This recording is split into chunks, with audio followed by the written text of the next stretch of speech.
I couldn't remove my roommate from hell, so I made living miserable.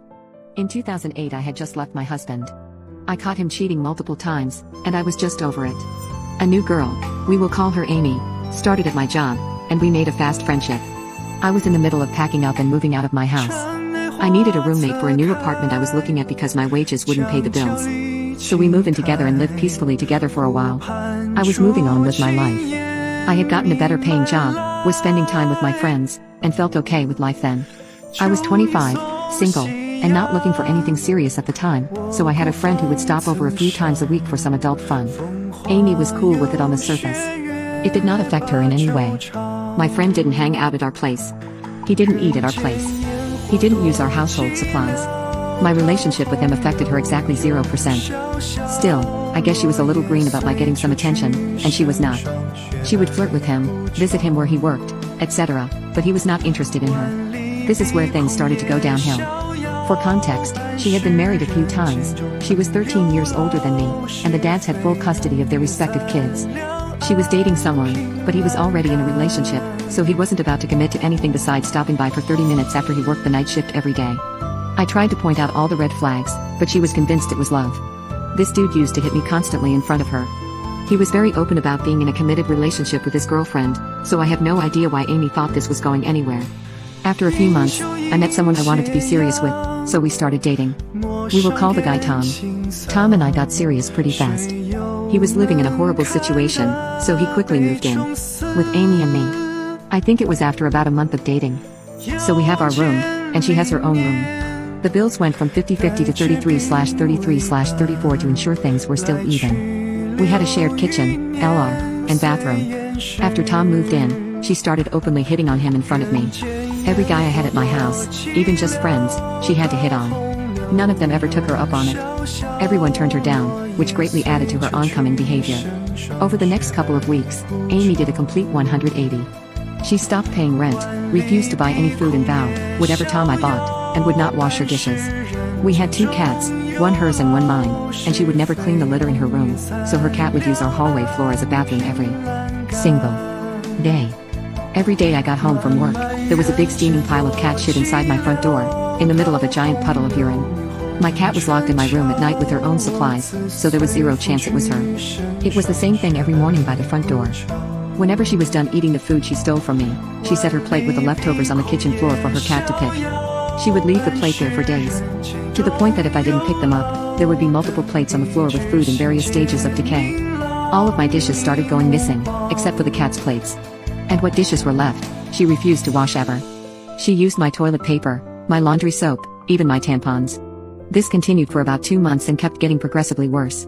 She would use panty liners, change them multiple times daily, and stuff them in the garbage can in the bathroom.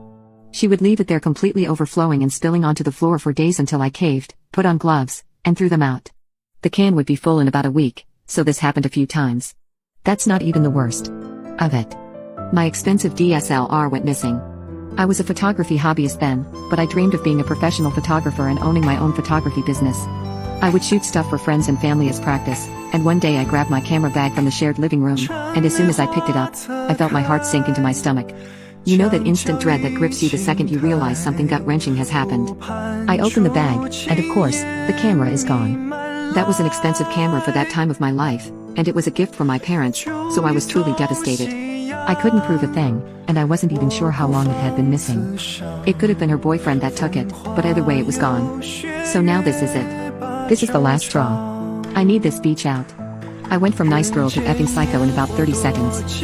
I'm not violent, and I'm not too fond of confrontation.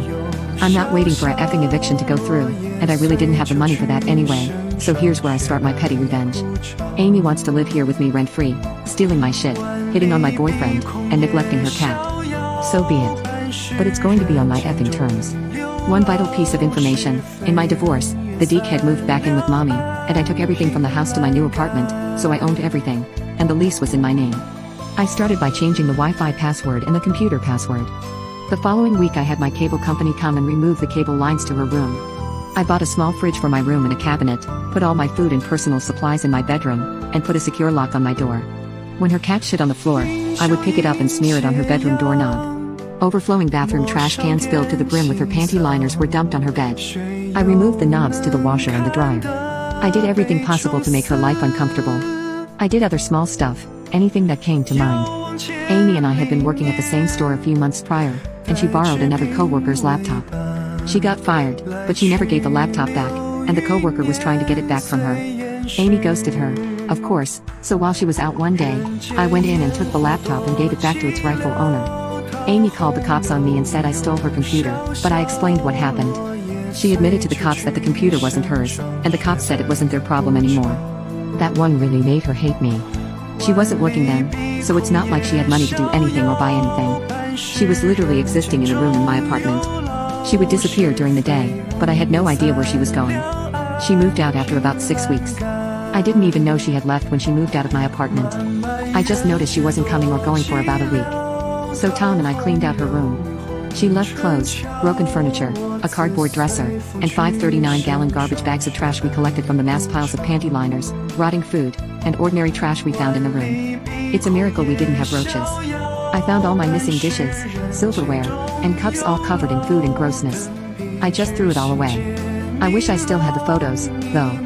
Oddly enough, about 6 months later, I opened my back door to take out the trash, and my camera was in a bag hanging from my doorknob. I know Amy definitely didn't return it.